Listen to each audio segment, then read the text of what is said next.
Okay, so Simon Geale, great to have you here. Thanks very much for joining me. Pleasure, Johnny. Nice to see you again. And I just said to you, we're probably not going to need all of the time. And you've just said to me, we probably will. Yeah, because when someone says to you, we won't need all of the time, it's an invitation to you to take all of the time. Pretty much talking about whatever you want. Well, why not? So we're here to talk about having a seat at the table. It's one of those areas that, as I've said to you before, it's kind of like an overused term. It's something that I think people get, it's kind of been around the houses a little bit, few too many times. But you've got a really interesting take on it. And this is something that came out in a conference that we were chatting at recently, where you said to me, it's all very well having a seat at the table, Johnny, but if you want a seat at the table, you need to have something interesting to say, which I found, it really stuck in my head. And it was something that, we discussed a little bit at the time, and I thought, great opportunity to discuss in more detail. So we'll come on to that, but before we do, I want to go back to the monkeys in space. I know I've brought it up multiple times. Yeah. I want to go back to the monkeys in space because this is probably a really good example of what we're going to talk about today. So we were at the eWorld conference.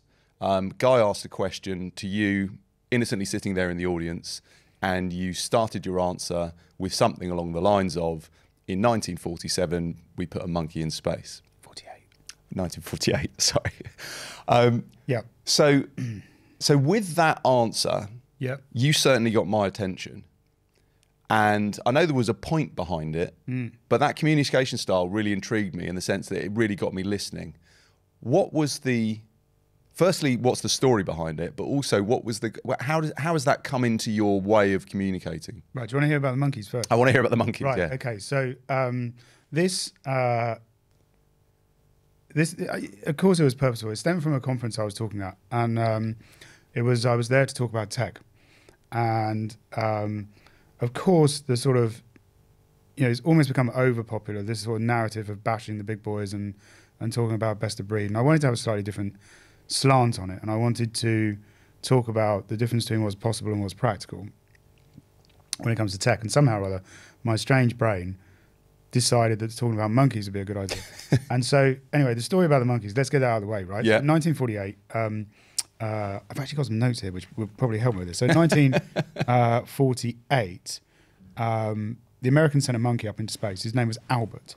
And what Albert was trying to do was to get up and reach this thing called the Kármán line.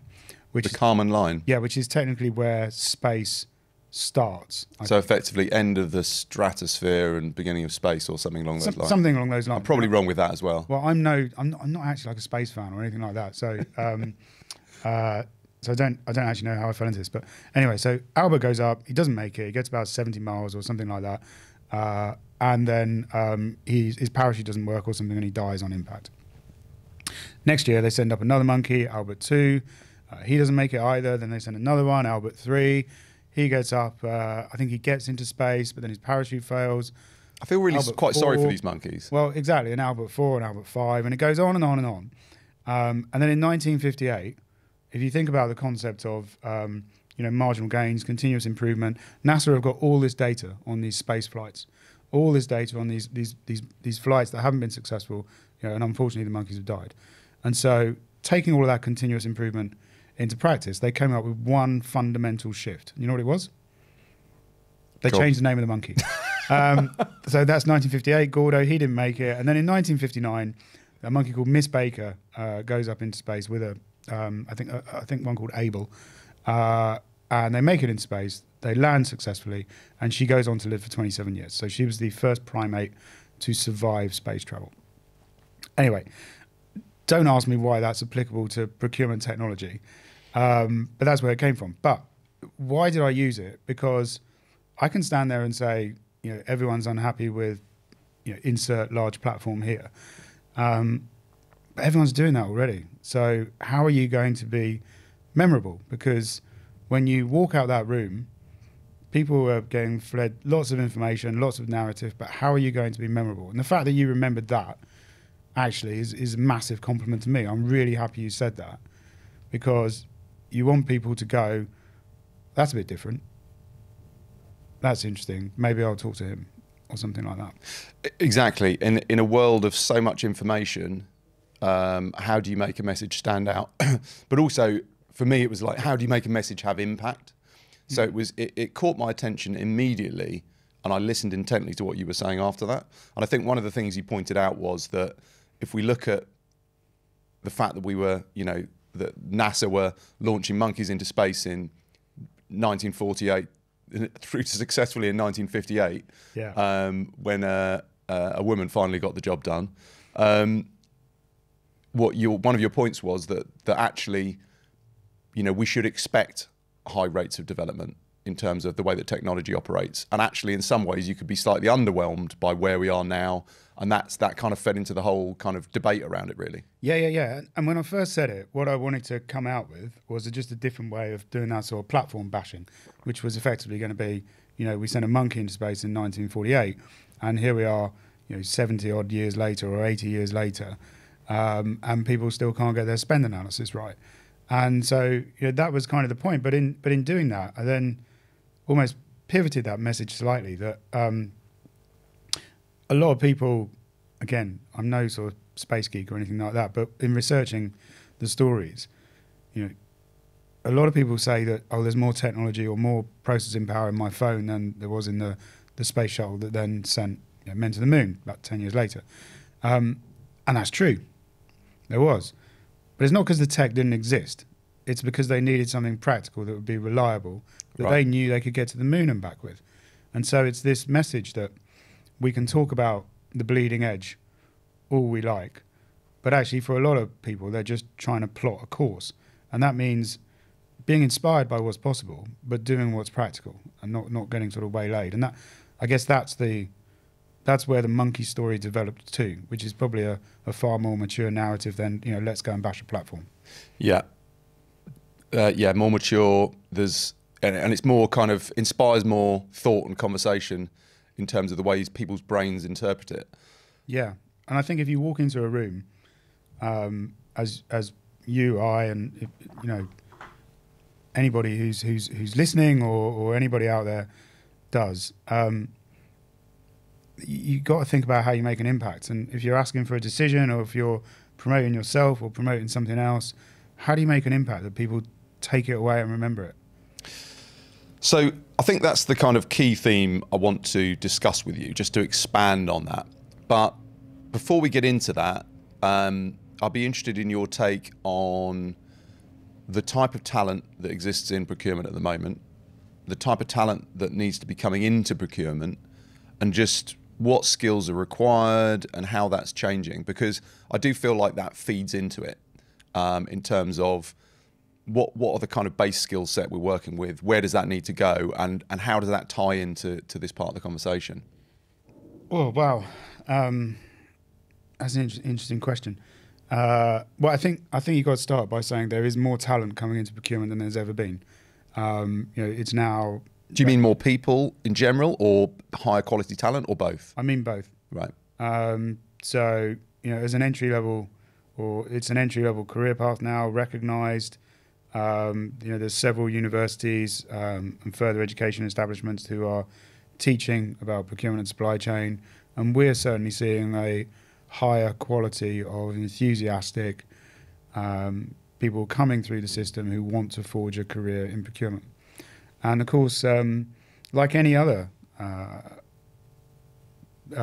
profession, it's a mixed bag. But I certainly think that on a sort of pure procurement skills basis, I think things are improving. I think we're seeing higher quality people, using better quality tools, doing the things that you would expect them to do.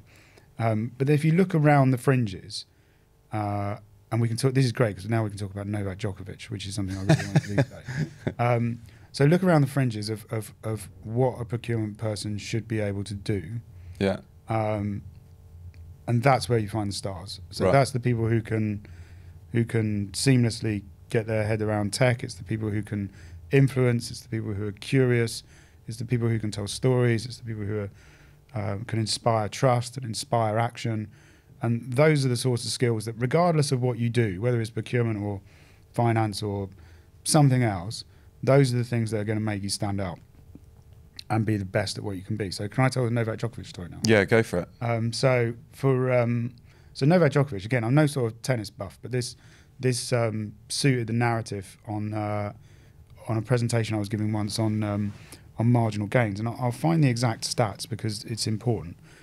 Just before you dive into it, one quick thing to add: when you were talking about the talent coming into procurement, do you feel like it's less of a situation now where, not so many people are going to say, "Well, I kind of fell into procurement"? Oh yeah, definitely. I mean, I fell into it, but every year we hire a bunch of grads who have purposely done it. Yeah. And some who haven't, but you can see it on the tech side as well in terms of the level of investment in procurement technology, the growth size of, you got plenty of unicorns out there in the procurement technology market. That was never the case. Well, it wasn't quite so much the case. It's rapidly growing, rapidly accelerating, and at some point will probably be as big as the marketing technology market, which is absolutely massive. Yeah, so it's kind of paralleled in the way that procurement is developing really rapidly, but it's a function that it is younger than some other functions in terms of its sort of inception. Yeah, I think so. Procure tech, sustain tech, risk tech, they're counter-cyclical at the moment. They're really performing well in terms of getting investment. Not to say that it's not a challenging time for those who are out, seeking funding now, but certainly if you look at trends like that, that gives you a flavour of where ultimately the people who have got the money think the market's going, which can be super important. Yeah. So back to Novak Djokovic. Yeah. So obviously, world's most successful tennis player, or certainly one of, debate, whatever. I think he's world number one for the longest period of time, something like that. But the thing that struck me was this, right? So in 2004, well, let's just backtrack.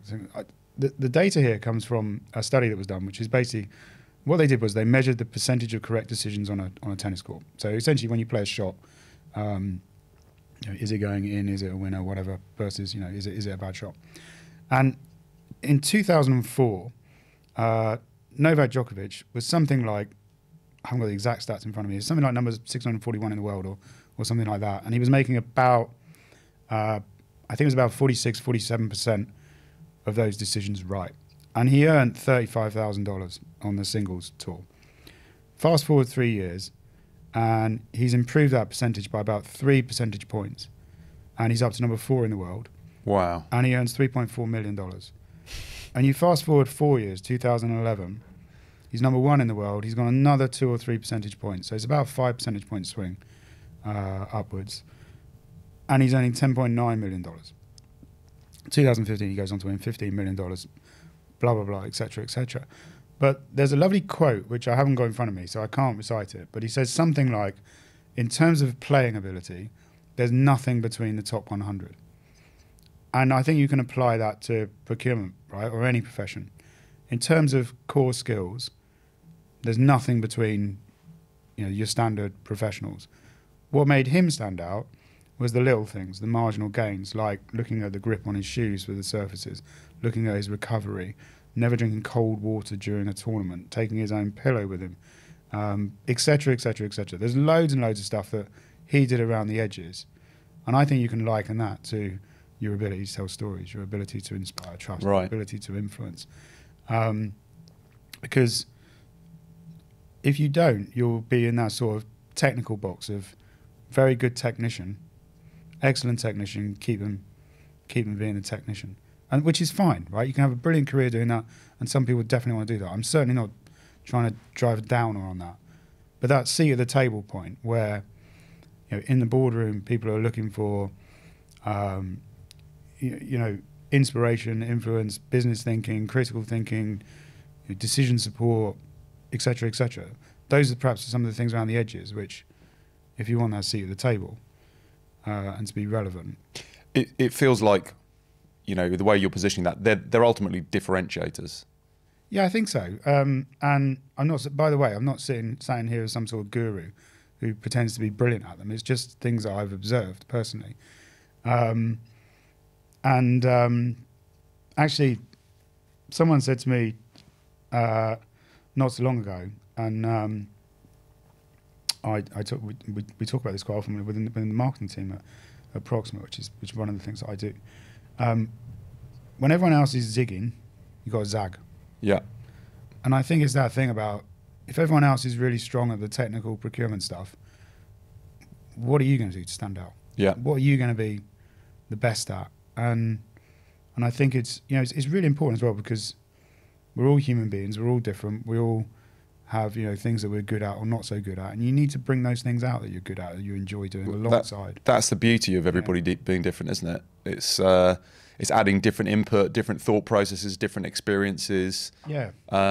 Otherwise, if everyone had the same ideas, you'd just be, you just haven't got that breadth and depth that allows you to solve problems. Yeah, and I might be overdoing it because I've come from, or the last decade and a half at least, I've come from a consulting background where, there's a perception and sometimes a true perception that you try and grow people to fit a mold, and you take one consultant out, put another in, and you lose nothing, etc., etc. And I've certainly seen that in some of the firms I worked with early in my career. But I'm fortunate now that that's not the case. We sort of celebrate difference and try and bring those things out where I am now. But I think for young people coming into the profession and looking at experienced practitioners, I hope that they're looking at who inspires me by telling stories, who do I want to follow because of their leadership, who has a really creative edge, or who goes the extra mile. I hope they're looking at those things alongside how do I do the things that are ultimately going to be automated. Yeah, very good point. And that's where the kind of automation conversation, I find that quite interesting, in the sense that for us as a procurement technology vendor, occasionally you would kind of come across those situations where, I don't know, a category manager or somebody like that might sort of go, but is this a threat to my job? And ultimately, automation is there to automate the things that should be automated, so that the professionals working in that area can actually concentrate on the more cerebral, strategic, nuanced activities that they can really, devote themselves to. So it's an opportunity, really. But I think there's an opportunity within the profession in general, not just with the new people coming in, but with people already in existing roles, in terms of upskilling, looking at how they can do things differently. And the point I wanted to come on to next was around why procurement transformations, in some cases, or perhaps in many cases, actually fail. Because I think certainly from briefly chatting with you about this before, you had quite an interesting perspective on this, in the sense that a lot of them don't even get off the ground in the first place. Pressure's really on, isn't it, when someone says you've got an interesting perspective? I've built that right up there, haven't I? Yeah, the little voice at the back of your mind starts going, oh no, what was that? Did you actually say something interesting? I mean, you can be shaped by your own experiences, can't you? And in many ways, well, I suppose in many ways that's right. But I sort of see 4 stages of sort of transformation. And the first one is that sort of case for change. It's that upfront piece before you've sort of gone and secured the budget and got everyone aligned. And then you can sort of move into, design, the change itself, and then what happens afterwards. And transformations fail at all stages of that. Any project can fail at all stages of that. But I think it's probably a bit like Dragon's Den, right? Or whatever it's called in other countries, Shark Tank, and I don't know, whatever. But it's probably a bit like that, isn't it? Right? A bunch of people go in with this case for change and this pitch, and they're after investment. And the people sat there know that they're not going to invest in everything that comes through the door that day. They're going to try and pick the best things that they see. And some of them win and some of them don't. And generally speaking, they win because there's something interesting that they've done, the economics stack up, they're on top of it, they're inspiring, and they inspire belief in the person who's got the money. And it's not that different, is it, when you're going in and pitching a transformation or a project or whatever. And here's because I'm a consultant and because part of my responsibility is marketing, I love surveys. Right. Because that's what happens, isn't it? You go and survey people and then you go, 60% of people don't like surveys or something like that. And but we did one about 4 or 5 years ago when sort of best of breed narrative was was sort of bubbling under, and we were really seeking to, figure out whether people were going to follow this best of breed route. But we were also looking at sort of digital transformation, and as we sort of called it back then, before it became unfashionable. And we asked people about transformations failing and success, et cetera, et cetera. And the thing that really struck me was that there was a question in there about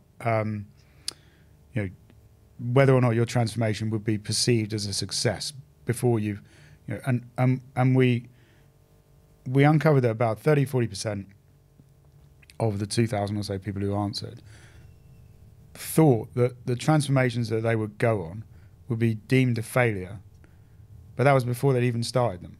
Right. And so there was this feeling that before you start, are you starting out to succeed or starting out to fail? Now that can be a number of things, can't it? It can be your confidence of getting the investment.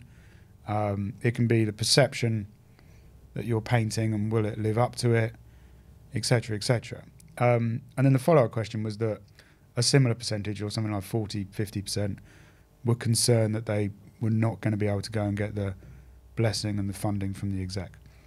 So for all that talk of seeing the stats coming out about 70% or what, 5 out of 6 transformations fail or whatever, I think a load fail before they've even got through the Dragon's Den.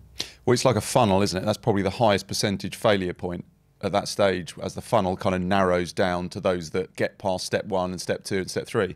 I think it's a really interesting analogy you make about Dragon's Den, because absolutely, as far as the whoever's signing off the budget goes, they're not just looking at this one opportunity. It's not just a question of is this worth the money? Yeah. It's is this more important than doing X? And it's like a guy that I've done a lot of work with in the past always used to say to me, when you're talking about company budgets, yeah, but Johnny, they've got to tarmac the car park as well.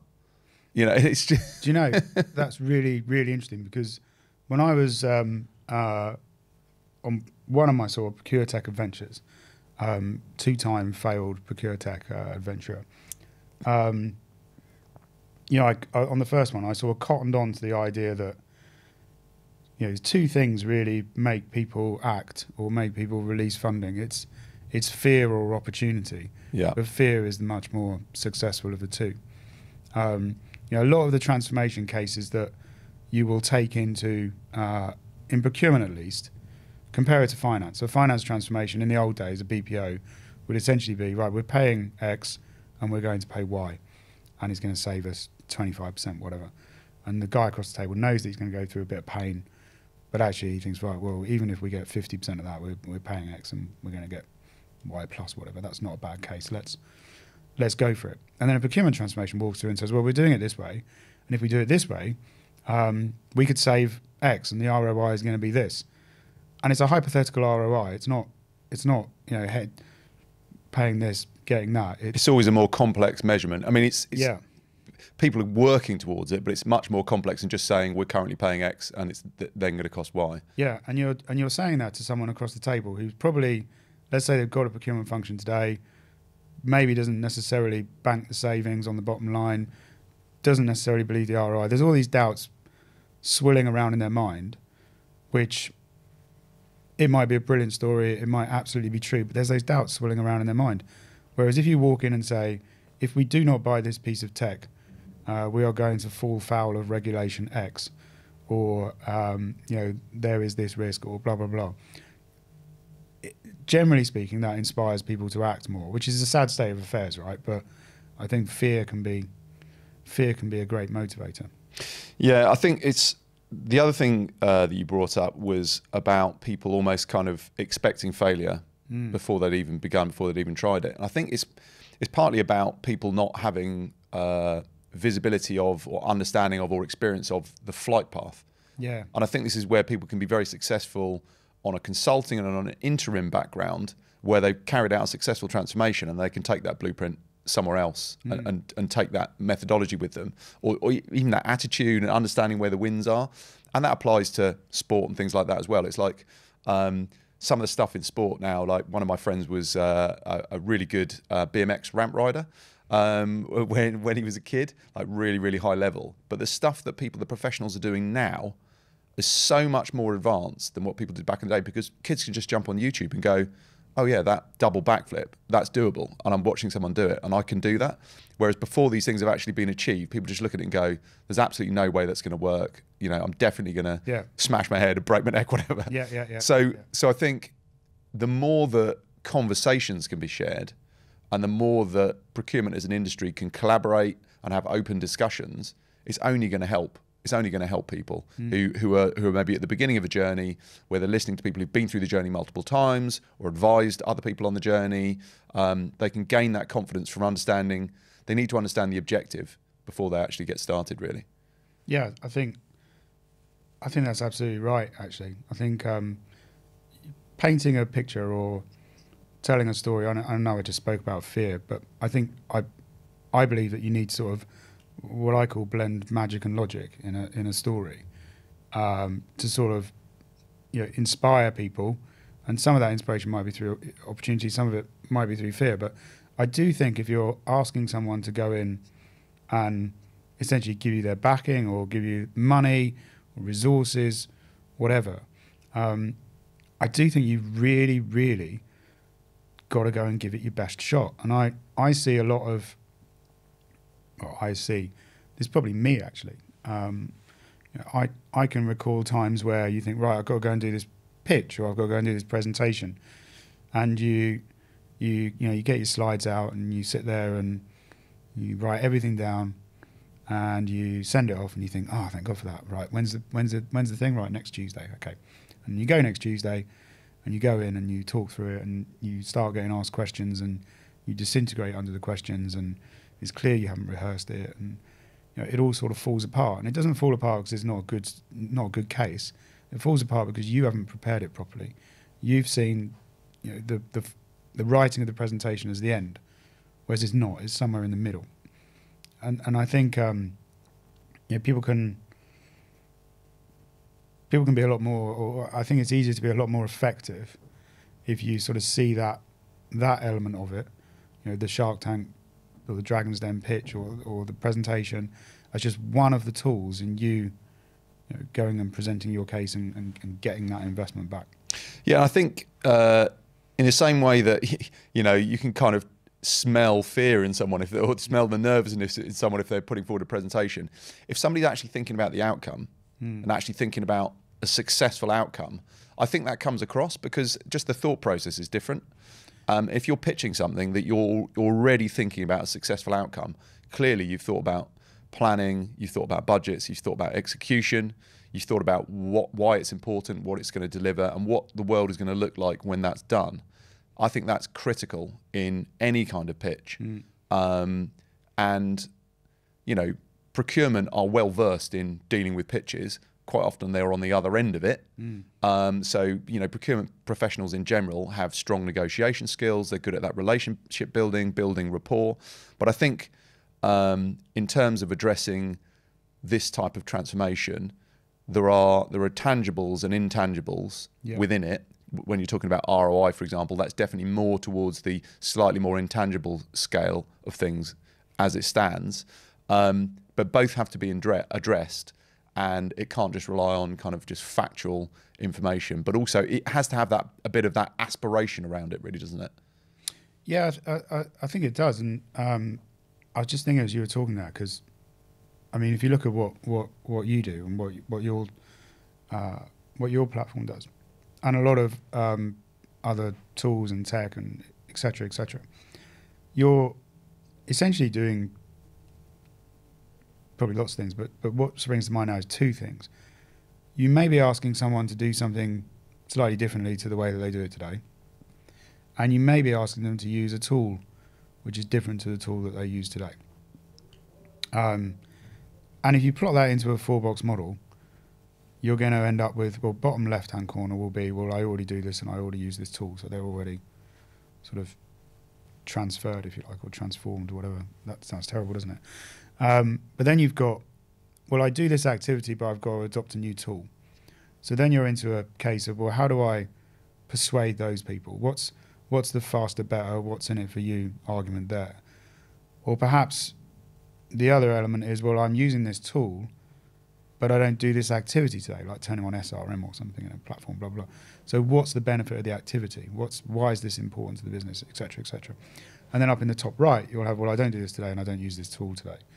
And therefore, you know, you're on a complete sort of re-education there.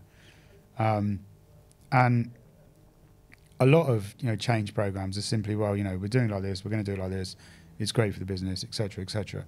But that doesn't get to the heart of the, you know, the small data, the person there, the irrational human that sits at the centre of all this, who's got to be persuaded if it's going to work.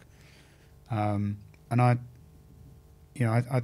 think a lot of things fail, don't they, because of that human adoption at the back end, and just probably not thinking about them as irrational individuals. Well, it ties into what you're talking about around telling stories. And it ties into this multi-level human acceptance of, for example, transformation as a concept, as something that's worth doing. So you've got the Dragon's Den stage where you've got to convince the paymasters that this is something worth investing in. You've got to convince your team, your colleagues to buy into it. You've got to convince technology providers to work with you in the right way, perhaps. But more importantly, within the organisation, you've got to convince stakeholders and your colleagues and other people involved. You know, finance may be involved in the process. For example, for us on the services procurement side of things, we're dealing with complex services categories. When it comes down to invoicing, you know, our system can produce those invoices off the back of a milestone in a statement of work, but they need to interface really easily with finance because finance don't want to change. So part of that narrative is to finance, you're not going to have to change anything. You're not even necessarily going to have to adopt any new systems. It's going to work really easily for you, but it's all around the story of why this is worthwhile for every different person along the way. So, I mean, do you think procurement teams typically communicate well within organisations? No, but I don't think organisations typically communicate, or functions typically communicate well. I mean, it's a big question, isn't it? I mean, I think I've seen a lot of transformations or procurement leaders talk a lot over the last 5 to 10 years about the brand of procurement and needing to sell procurement and all of that. I think when I shifted into sort of, or took on marketing as part of what I did, I think and started working with professional marketeers, it really opened my eyes to actually what happens upstream from sales and that concept of creating a brand, understanding your customers, you know, that sort of customer-centric approach that we then rebadged as customer-centric procurement about 5 or 6 years ago, because you know, ultimately procurement is for its customers, in the same way as stories are for the audience, or presentations are for the people in the room, not for the person who's giving it. And honestly, when you ask that question, I can see 3 or 4 different paths that we could talk about, which are all super interesting. But I'm going to talk about robot vacuum cleaners. Have you got a robot vacuum cleaner? No. But again, you've got my attention. Yeah, I came home one night after some sort of evening out, and I got home at around about midnight, and I walked into the kitchen, and there's this box, and I thought, oh, look, there's a box. This looks really exciting because it's quite a big box. And then I opened up the big box, and then there was another box inside. Even better. And it said on it, robot vacuum cleaner. And I thought, that's a bit odd. I never knew I wanted a robot vacuum cleaner, but there's one in my kitchen. And so I went out to bed, and I sort of nudged Mrs. Geale, who didn't thank me for nudging her, in quite industrial language. And I said, there's a robot vacuum cleaner downstairs. And she said, I know. And that was it. And so... I know, I ordered it. Yeah, no.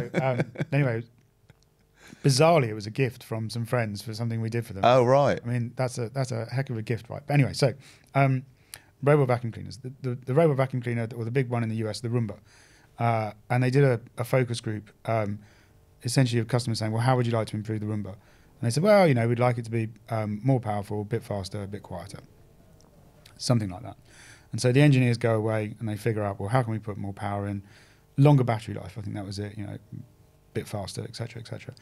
And so they reconfigure it, re-engineer it, and they come back with this thing which is faster, more powerful, and, you know, longer battery life. in doing that, they took out some features. And one of the features they took out was a little voice that when it bumped into things, it went, ooh. But they thought, well, that doesn't matter because people want it faster, more battery, blah, blah, blah.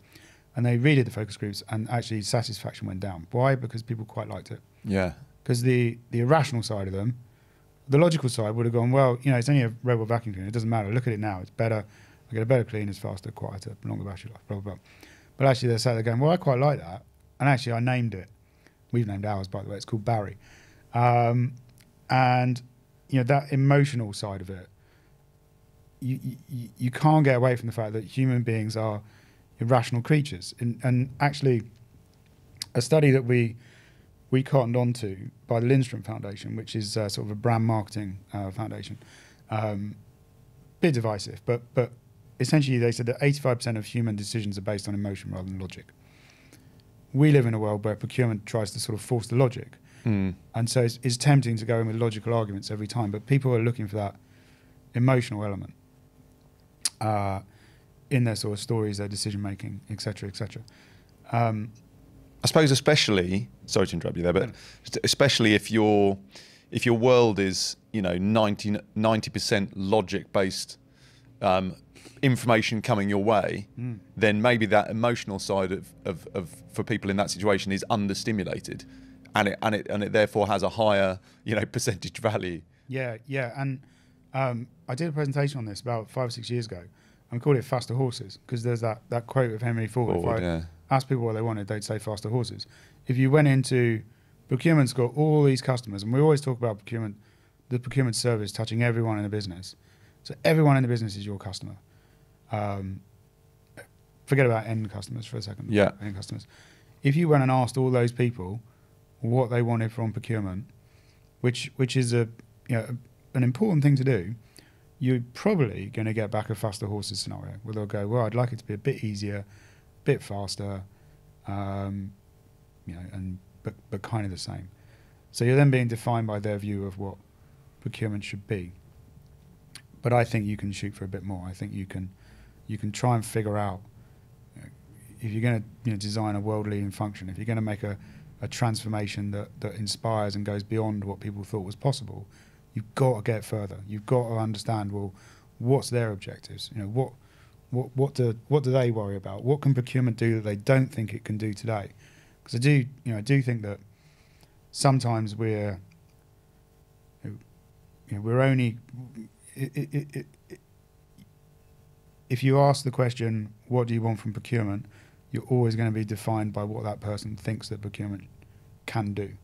So there's an opportunity for procurement to position themselves in a way that's far more inspirational. I always think this just can be far more tied to the organisation's overall goals.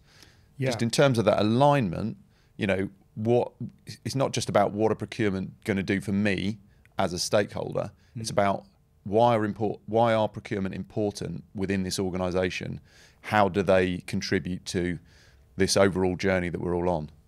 Yeah, I think there is. I think there is that impact point, and actually, a lot of functions. Let's not pretend that let's not sit here and go, well, everyone needs to do this. This is the new big thing. A lot of functions are already doing that. There's some brilliant digital functions out there, some brilliant creative functions, some brilliant cost transformation functions. There are some absolutely fabulous examples of world-class procurement out there today in the market. What's interesting, though, is that when you profile procurement's customers all around the business, whether that's people running R&D or people in finance or people just sort of sat there ordering stuff from time to time, or people doing big strategic IT programs, they do all kind of want different things, which makes it very difficult to provide a one-size-fits-all model. And what we sort of started to look towards was that there are some brilliant digital functions who perhaps are not necessarily that well engaged on the more strategic stuff. There are some brilliant creative functions who are out there doing the innovation and strategic stuff who are perhaps not necessarily that digitally mature. And they kind of map to the rhythm of the business. And they find it, if you have one flavour of procurement, it can be quite hard to project that flavour onto other parts of the business who don't necessarily want to work in that way. simple example is if you take competing objectives like reduce cost, generate ROI, Yeah. or generate growth, or standardization and flexibility. Competing objectives which are all completely valid in the same company at the same time point towards different flavors of procurement. So low cost standardization, there's no reason why that can't be completely automated or extremely automated if you've got the budget and the people to do it. But that's a tech function. It's not a procurement function anymore. Right? The product is the service. It's the digital service that you've built and the transparency and the visibility of it. So run it like a tech function. So you talked about skills earlier. What sort of people? Well, you need people who can run a commercial tech function because that's what that is. And then at the other end, where you think about growth or ROI and flexibility, well, that's an innovation function.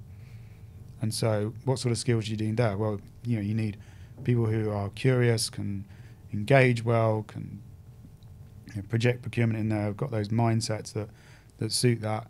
That's very different to the tech function.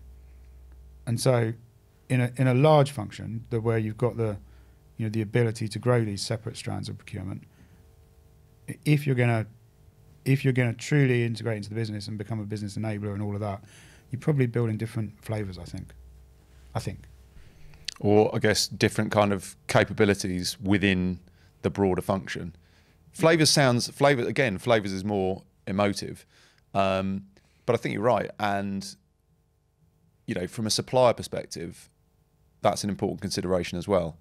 So there's what experience does the business get from procurement? What does that feel like? Again, emotional. What does it feel like to deal with procurement? Why does procurement feel valuable, important, and useful to you as a business stakeholder? Exactly the same from a supplier's point of view. When it comes to things like innovation, that's not where the supplier needs to get the hard edge side of it or the super automated side of it. That's where, like you're saying about the kind of logic versus magic. Yeah. That's where it needs to feel like a collaborative environment where maybe that magic within the supplier can be brought in to benefit the business, but there's got to be an understanding of working that out together and allowing some creativity to flourish. Yeah, I think that's I was part of an innovation program not so long ago, and it was really interesting because we brought together a bunch of suppliers and the customer, etc. I was just brought along as an observer and someone to sort of, I guess, chat to. But what I found was that everyone was getting very excited about this collaboration and innovation approach on the client side and how collaborative it was. But then on the supplier side, certainly initially, it felt extremely transactional. And sitting there and watching the sessions taking place, it felt very formal. It felt very buyer supplier. It didn't feel very collaborative. 5 people sitting on one side of the table going, "Show me some innovation." Essentially, it was a little bit like that. And you're sort of being metaphorically marched into a virtual room. Camera goes on, 5 people. Do your best impression of me. Yeah, that sort of situation. It was like that. And I remember afterwards saying, "Well, look, everyone was very happy with how it went." I said, "Look, I think you've got to focus on the supplier experience here for a second because I don't feel those collaborative behaviours are being displayed yet." And anyway.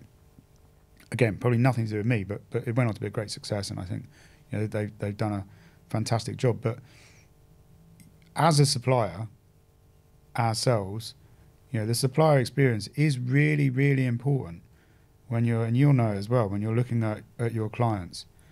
You don't want an easy ride. You don't expect an easy ride. And you don't. No one wants one. What you want is a good, productive working relationship, which is based on mutual value. That's what suppliers want. And again, storytelling, engaging the emotional side of it. We're all human beings, and it's always going to be humans. Well, it's humans having those interactions and making those decisions at the end of the day. And even as a supplier, you need to buy into what that procurement team want to achieve. So when we were talking about kind of getting the buy-in from the different people in the different parts of the process, I mentioned the suppliers as well. That is important because engaging in that partnership, what's the bigger goal, where do you want to get to? It's quite inspiring from a supplier perspective as well. I certainly find that when we engage with customers and they've really got a vision and they want to engage with us, they want to engage our expertise, our knowledge of what works within the market, best practice, etc. That's where suppliers, naturally there's that extra mile that is possible to go the extra mile. And suppliers generally, in a lot of cases, always want to go the extra mile, but in some cases they might not be given the space to do that. So I think tying them in with this kind of openness and a vision of where you want to get to, again, it comes back to understanding what the journey is and what the desired outcomes are. That's really powerful on the supplier side as well. Yeah, we're seeing quite a lot of that now, aren't we? Lots of people, especially in things like ESG, rooting their supplier relationships and the overall objectives, and having supplier days and lots of collaboration. And I think it's fantastic. And I've never seen collaboration on this level before. You can get a bit drunk on it. It's still, not as a percentage of activity out there, it's still pretty minuscule, but the examples are super inspiring, and those stories are going to inspire others to go and do the same thing. And I think one of the things we spoke about before, which I really think is the importance of trust in those relationships. And consulting bullshit alert. There's a thing called the trust equation. It's going to be a 9 box or something, isn't it? Yeah. So it's an equation. What's it called? The trust equation. Right. And we use it, but I think it's really interesting. It's credibility, reliability, intimacy over self-orientation equals trust. So broadly speaking, saying, are you credible? Do people look at you and think, yeah, they're credible? Do you do what you say? And are you there? Are you around? Are you there? Are you in the room? Are you part of it? And then divided by, are you essentially not a prat? And that's the sort of thing that can inspire trust. But if you just reverse engineer that and say, why wouldn't someone trust me? Well, because you don't display credibility, because you're never there, because you never do what you said you're going to do, and because you don't listen to them, or you march in there, or whatever. So you can unpick it, look at it the other way, and say, why wouldn't people trust you? And you can do that with your stakeholder relationships, you can do that with your supplier relationships. But because what you're looking for, isn't it, is you're looking for that person that when you look at them, you look them in the eyes, when they're not there, you just know that you're working towards the same thing. And so I think for individuals thinking about, just unpick it and just say, do I inspire trust? I'm sat here moaning about my stakeholders or my suppliers. Have I done my part?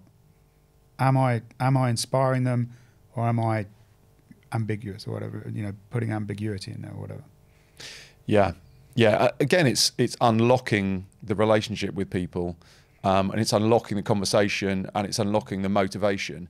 And I think when it comes to storytelling and taking on the emotional side of it, you're putting a picture in people's minds of what the objective is, what this brave new world looks like, why it's going to be great to achieve whatever it is you're trying to do. And I guess it kind of comes back to originally the kind of start of the conversation around, if you want a seat at the table, make sure you've got something to say. Yeah. Because there's no point putting yourself in that situation without, you might only get one opportunity to really convince people or to really make things happen, whether it's trying to get a transformation budget approved, or whether it's trying to get buy-in from your suppliers, buy-in from your stakeholders, etc. Because otherwise you kind of put yourself in a position and you're not ready to take advantage of it. Yeah, in 30 seconds, I'm going to ask you what the best gig you've ever been to was. Or Blur in Sydney in 1998. Right, in 30 seconds, I'm going to ask you that. Sorry. No. I felt like I was under a 30-second timeline then. Yeah. I was going to say one thing about, which we discussed before, was the seat at the table thing, which I know we both don't like as a phrase. But the way I always looked at it was that when I was a kid, growing up in the late 2000s, growing up in the, I was born in the mid-70s, so mid-40s now. And so you grew up in what, sort of like late 2000s? Yeah. I left the growing up till later. I haven't grown up yet. But there was this thing when my parents would host dinner parties, and they'd get all the neighbours around or get some friends over, and you know, the kids would be on a kids' table or something, or shut away in the living room, and the parents would all be there, you know, having these sort of probably beef bourguignon and smoking or something, I don't know. And you'd sit there and you'd go, oh, it'd be great to be on the adult table. You know, that'd be really cool. And then maybe you go up there, maybe, you know, you get a little seat there and you sit there and everyone's sort of humouring you for a little bit, and then the conversation returns to whatever it is they're talking about. And suddenly you're like, oh, this is a bit boring, or I don't belong here, or whatever. And so that's where it comes from. If you're going to sit at the top table, you've got to have something to say, because you know, you need to be interesting to them, and you need to be able to engage with them on their level about the things that they're talking about. And in the boardroom, you know, that might mean things like you know, fragmentation, deglobalization, neurodiversity, climate, you know, the things that are shaping the business of tomorrow. You know, if you want to be regularly at that table, you've got to be able to talk about those things. But let's go back to Blur in Sydney. Why is that the best gig you've ever been to? Probably a combination of great venue, exciting times, period of time in my life, all of those things combining for ultimate kind of freedom and enjoyment. How did you feel when you were sort of there and leaving? Fairly drunk. Yeah. No, euphoric. Yeah. Brilliant. And you know why I use that is because I think essentially that's a story. Yeah. Right? And you just come up with 4 or 5 things around some people on stage doing some stuff, which made it magic for you. But it was for you, if that makes sense. It was inspiring. It was there to inspire you. Yes, it's, you know, all right, it's about them. They probably enjoy that. But there's however many thousand people there that is for. That show is for. And I think you can take that into presentations. You know, so I use a little self-made model, which won't be for everyone, but it's a little canvas, and essentially it's split into a few things. But the main 4 are purpose, audience, materials, and you. And so purpose. Why am I telling this story? What do I want to get from this story? And it comes back to your point earlier about, you know, that unshakable belief. But if you want to get a decision, or if you want to, you know, raise an issue, you've got to be thinking about that on every single facet of your story. You know, whether it's on PowerPoint, whether it's in Word, whether you're standing up or pitching it, whether it's a combination of them, you've got to keep coming back to, why am I doing this? What do I want to get as a result of doing this? Particularly in things like Q&A and questions and all of that. And then when I talk about audience, who's it for? Why should they be interesting? And what do I want them to do as a result of their, you know, who are these people? Because you can walk into lots of different rooms. You know, and you know, in Blur's case, it's however many thousand Blur fans jumping up and down. Right, it's about them. How am I going to inspire them? How am I going to make them feel euphoric? Then it's about materials. So in this case, we've got, you know, the Sydney Harbour Bridge, probably the Opera House. We've got the lights, the acoustics, you know, all these things at your disposal. You know, and in your case, in a procurement person's case, it might just be, you know, a pre-read, a deck to read, a deck to present, the chance to stand up and tell a story or something. You know, it might be those, but how am I going to make those things work in sync to give that audience the best possible experience that, you know, is going to inspire them and make them feel euphoric or great or whatever. And then finally, it's about you yourself and how do you prepare so that when you get into that room, you're on top of your game. And just going through those 4 things, and next time you have to do a presentation or a pitch or whatever, just thinking about those 4 things, I think can give you, or certainly for me anyway, it's given me a framework to go in and be at my most effective, because it stops it being about you, and it makes it being about the person that you're telling the story to, and hopefully in your most possible effective way, rooted in what you're really trying to achieve. I like that. And I like the point you made about the fact that the story is not for you, it's for your audience. Yeah. And if you use the case of Blur with a few thousand people jumping up and down, each person's, the story for them is slightly different. Yeah. But I think having those steps to take with it would make a big difference to a lot of people. Where I know I've gone into plenty of presentations where it's just, or plenty of pitches, etc., where it's just almost like a mechanical process of, it feels limited. Whereas actually, if you try and look at it from a more inspirational point of view, it's like, everyone wants to make their own day feel more, they want to feel inspired. They want to feel they don't want to be stuck in drudgery. They want to be doing things that really motivate them and make them want to be part of a cause and to achieve something. So I think there are ways to make life more like that. But we can easily miss out on the opportunities to do that if we're not thinking in that way. You could put something across in a really boring and maybe quite logical way, but if you're missing out the aspirational elements of it, it's not like you're making them up. It's just that you're not considering them, perhaps.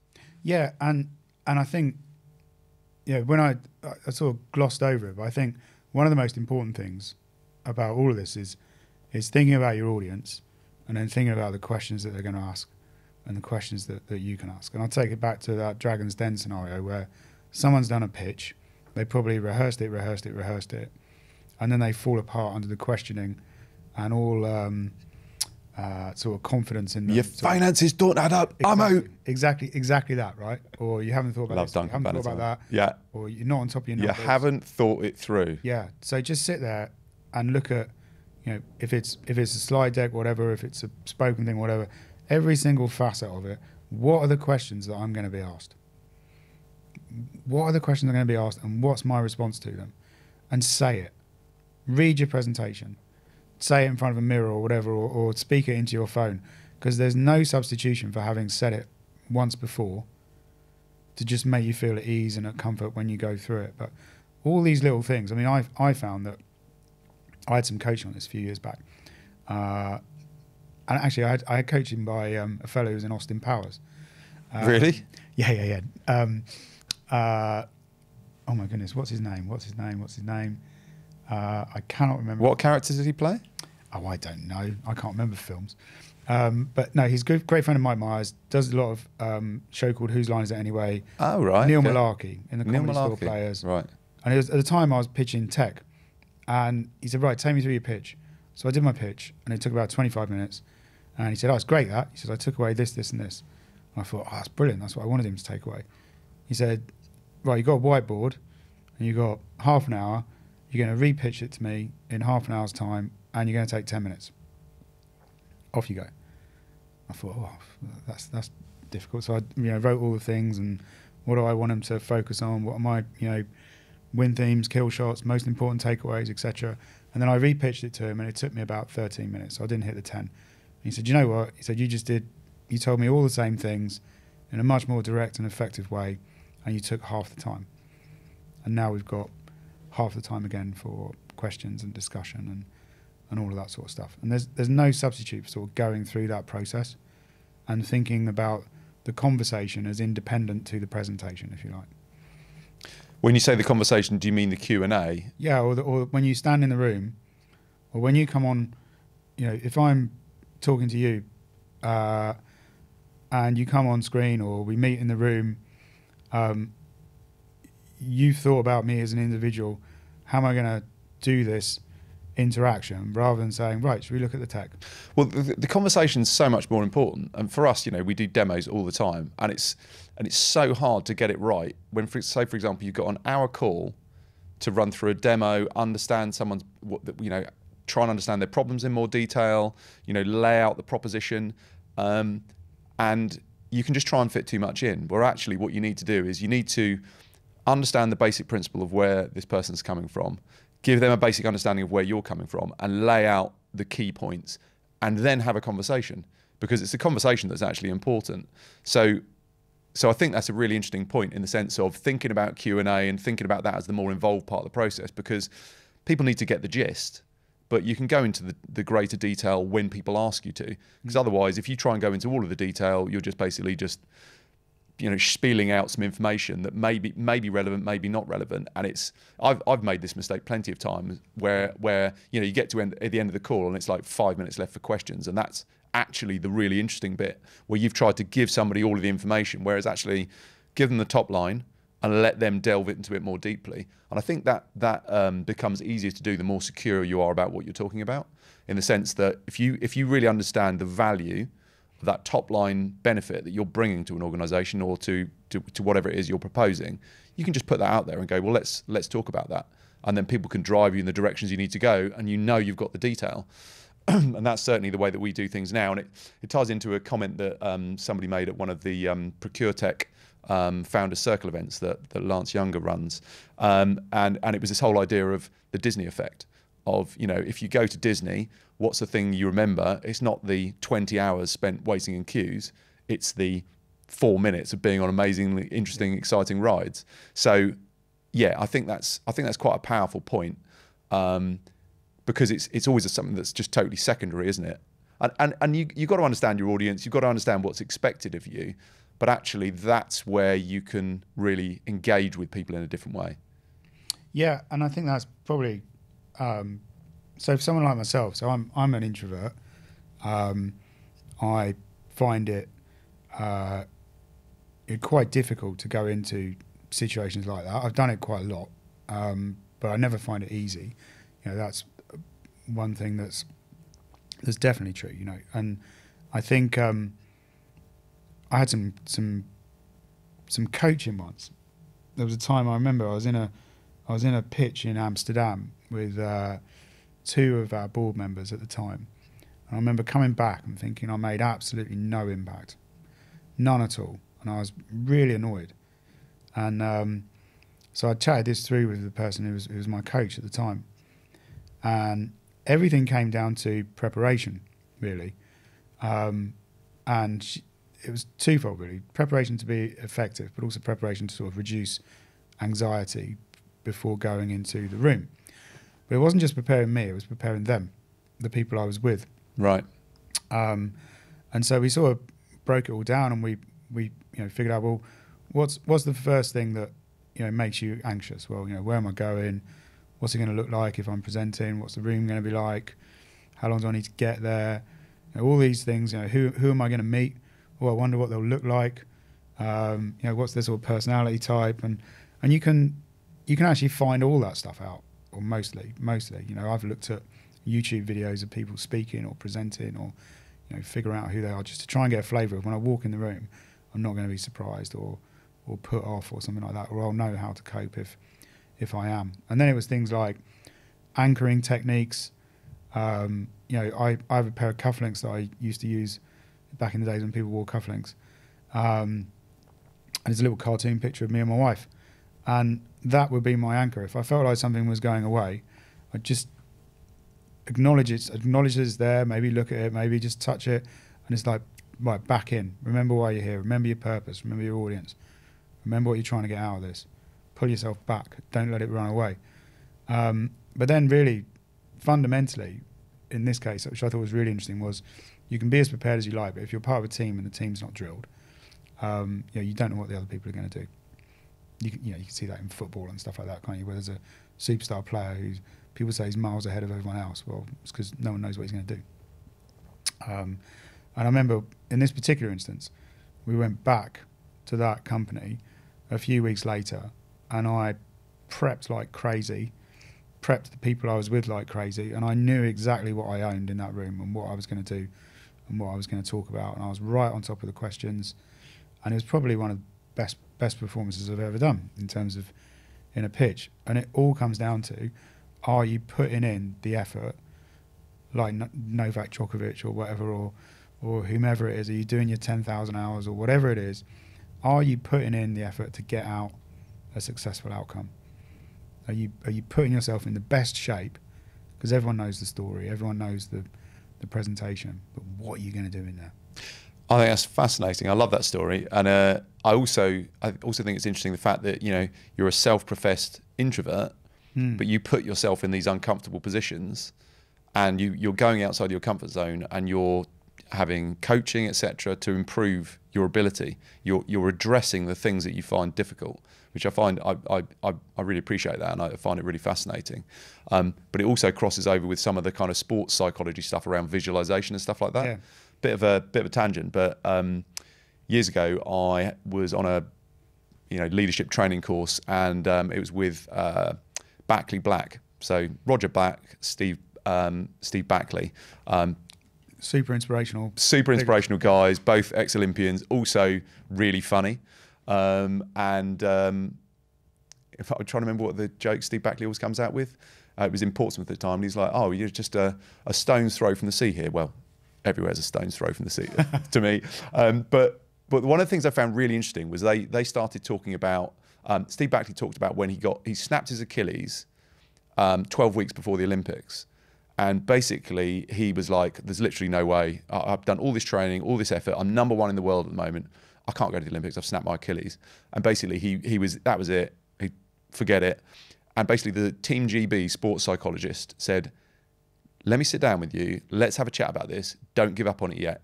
Go and think about it, and let's chat, Friday afternoon or whatever. Let's chat on Monday, and let's see how you feel. Don't completely give up hope yet. So anyway, over the weekend, he's thinking, it's pointless. There's disaster. I'm so fed up. Monday, went into the Team GB psychologist, and basically what they started on was a program of visualization. So they had 12 weeks, and it takes something like 10 weeks to heal however they'd done the operation or whatever it was around the Achilles tendon. So basically that would leave like 2 weeks for physical preparation, which is almost impossible. You can't really do much physical preparation. But for 10 weeks, all they did was visualize his best ever javelin throw, the one where he broke the world record, and they watched video of it time and time and time again and visualized it to the point where he could close his eyes and he could talk through it to the 100th of a second, exactly his best ever throw. And visualize the crowd, what would it be like in the stadium, like you're saying, where's the building, are the toilets there, where will I get a coffee, how many people are going to be in the room, all these sorts of things. Visualizing, it worked on it for all this time. Basically had 2 weeks of gentle physical preparation and got a bronze medal at the Olympics. Just absolutely unbelievable. The thing I found most interesting about it was that that Team GB sports psychologist was Paul McKenna. And I was like, I grabbed him in the break, and I was like, is he legit? Because, at the time he was doing a lot of stuff on TV, and you're like, he kind of seems like a bit of a circus performer. And they were like, well, that's the TV persona. But they were like, he is absolutely legit. And this was back in the day, so this was quite forward thinking. But I found that a really inspirational story and really interesting, and just the way that he broke it down like that. How much of it is of performance is that mental side of it? I think that's right, and I think you probably gave up smoking and lost weight at the same time, didn't you, with Paul McKenna? I think I lost 20 pounds immediately. That was just buying his book. Well, do you know, I think there's something really powerful about visualization in particular. I really believe that, and it comes back to that point before, isn't it, about you said about visualizing a successful outcome, knowing what a successful outcome is. And that's one of the things that I have in my framework, actually, which is in that whole sphere of trying to reduce your anxiety, it helps if you understand what a successful outcome looks like and what the next best thing is, because you can come out of something having been given an absolute mauling and feeling terrible about yourself, but got what you wanted. And so it's really important to visualize success in that and figure out what does success look like in this instance? What is the next best outcome? What am I trying to achieve? Because if you're unclear on those things, you'll never know if you've achieved them. But I think I'm going to tell you a slightly different story, which is similar but different, but it's about Mick Jagger. And it's the power of 3 words, we can if, which I think is super powerful. I did some research on something called Challenger Thinking. It stemmed from a book called The Challenger Sale. We all were given this book, The Challenger Sale. And I couldn't be bothered to read it. And we were going to have like a big, it was like 10 years ago now, probably 8 years ago. We were going to have a big meeting and everyone was going to like talk about the book and all that. So I'm there taking my academic excellence into this, thinking, how can I shortcut this? Yeah. And so I got some sort of cheat sheet, and then I was like Googling Challenger Sale, but I obviously put it in wrong, and I was looking at the Challenger Thinking. And Challenger Thinking is really interesting. It's a bit like the Steve Backley story, insofar as you take your constraint and you try and turn it to your advantage. So in Steve Backley's case, well, my constraint is, done my Achilles, I can't, put pressure on it, I can't run, blah, blah, blah, blah. Well, how am I going to do this? Well, I can if I do this, if I do that. And then you can focus on the positive things that you can do reinforce those, practice those, and pull it out. Now, in Mick Jagger's case, I've stolen this story from a guy called, I think his name's Mark Barden, a consultancy called Eat the Big Fish, and he does an impression of Mick Jagger. It's great. I'd encourage anyone to go and look for it, because it's a really cool speech. And I don't know if it's true or not, but essentially he says the Rolling Stones, they're starting out as a band, playing pubs, and Mick's got this ambition to be the greatest rock and roll frontman, but he's got no space because he's on these tiny stages. So what does he do? He develops a dancing style which is unique to him, capitalizes on the fact that there's a small space, and super stands out, and therefore becomes a performer that inspires emotion, and people walk away thinking, wow, remember that, or wasn't that great? Because he thought, I can if. He wasn't constrained by the fact that he didn't have space. He was inspired by the fact that he didn't have space. And if you're pushing the boundaries in, whether it's in sport, in life, in organizations, in your job, whatever, and you're asking people to do things, or you've got problems in front of you like budget, whatever, or difficult stakeholders, just thinking we can if, I can if. You want to go and run a marathon, you want to become a CPO, whatever. I can if, and break it down into those little steps. You can turn those things to your advantage and succeed where others fail. Yeah, and alongside that, I also think there's sometimes there's power in the word maybe, in the sense that you can put so much pressure on something, whatever it might be. Yeah. And I really love surfing, and I use this in surfing. If I go out surfing and the conditions are maybe a little bit more challenging, a bit scary, I use the phrase maybe in my head, because you might be thinking, I've got to get X many waves, or I've got to do this, or I've got to try and do that. And you just kind of, well, maybe. And I think if you're in a situation where you're presenting something, when you talked about it could be your second best outcome, Yeah. I think it's interesting to think about the fact that maybe somebody's not going to say yes to everything that you want, but actually you might still get a really good outcome. And it comes down to, again, what is the objective? So, for example, if I'm going surfing, the objective is to have fun. Yeah. To have fun, enjoy surfing, and just get a real adrenaline rush from it. That can look like various different things.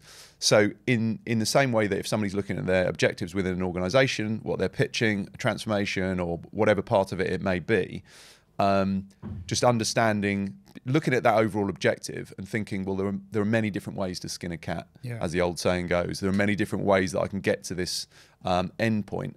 I think that is potentially a useful tool, but again, it ties into thinking about ultimate objectives, and I think that always has to tie into how does this match to the company's objectives? Because if you're thinking about that, then you're thinking, you shouldn't be thinking about it. It has to be directed towards that for it to be relevant for the company, but also other people within the organisation and outside the organisation, suppliers, stakeholders, C-suite, etc., should buy into that, because everybody should be working towards that ultimate company objective. Yeah, bang on. Absolutely.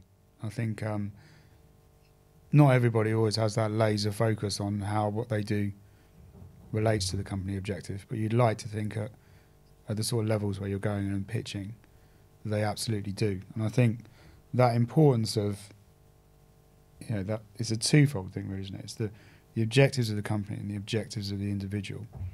If you can appeal to both of those, that's the magic and the logic.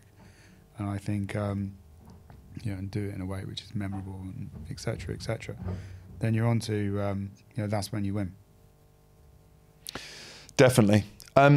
So looking at what you're doing at the moment, in terms of the kind of projects you're working on at the moment, and the people you're working with in your business, and the people that you're working with within your clients, what are the kind of key areas that are particularly exciting for you at the moment? Well, I'm a bit of a magpie, so I'm always excited by the shiny things, and the shiny things are obviously tech and climate and sort of things like that I'm instantly drawn towards. I think you can look at it through a number of different lenses, can't you? Because I think you've got these sort of mega trends that I alluded to earlier, things like deglobalization, fragmentation, aging population, climate, Industry 4.0, all those sorts of geopolitical elements. Yeah, and then they sort of shape boardroom trends, what the boardroom's interested in, and that sort of flows into what procurement's being asked to do. But fundamentally, I think that there is this sort of change appearing around us, which generally speaking, you're dealing with one thing at a time, but we are dealing with everything everywhere all at once. The geopolitical change, the rebalancing, and setting up of new supply chains, and the fact that Industry 4.0 can now be deployed to help us to do that and impact other areas, and the fact we've got this big climate emergency coming down and hitting us, and those are all the things that kind of excite me. And then the realism kicks in, and you realise that we want to do all these things, but we can't afford to do all these things, and we haven't necessarily got the capability to do all of these things at the same time. And so the conversations that we have tend to be either, can you help me with these things, or can you put me in a position to be able to do these things and help with these things? And it's a super exciting time. I mean, it's probably, in terms of the challenges, the scale of the challenge and the number of organisations facing the challenge at the same time, probably the most exciting time in my career. It certainly is an exciting time. I mean, I'd imagine that part of the time as well, you're advising organisations on which ones should I or can I focus on of all these really important points that I need to do, or I need to address, or want to address right now, because you can't do everything all at once. It's like that thing with startups, where it's like, work out all of the things that you want to do that you're not going to do and put them aside. And that's something that I think is really interesting in procurement. You're obviously of an entrepreneurial mindset, having worked on some tech startups in the procurement sector.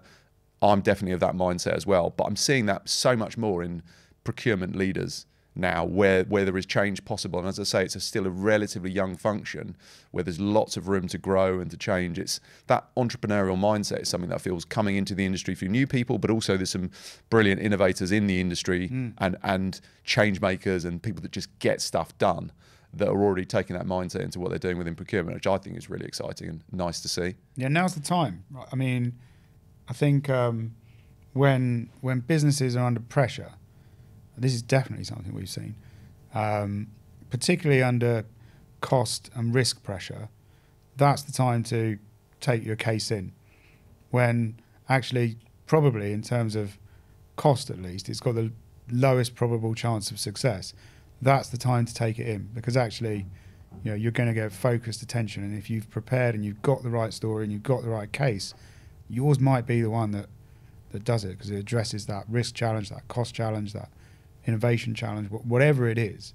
Now's the time. It's not a time to sit back and say, oh, well, I'll never get the budget. It's the time to go and say, I'm going to go and make a difference. I like it. Brilliant. Well, listen, thank you so much for coming in. I really appreciate it. Thank you. And yeah, such an enjoyable conversation. I'm sure we could talk about plenty more other topics, and maybe we'll have to do a bit of a round two at some point.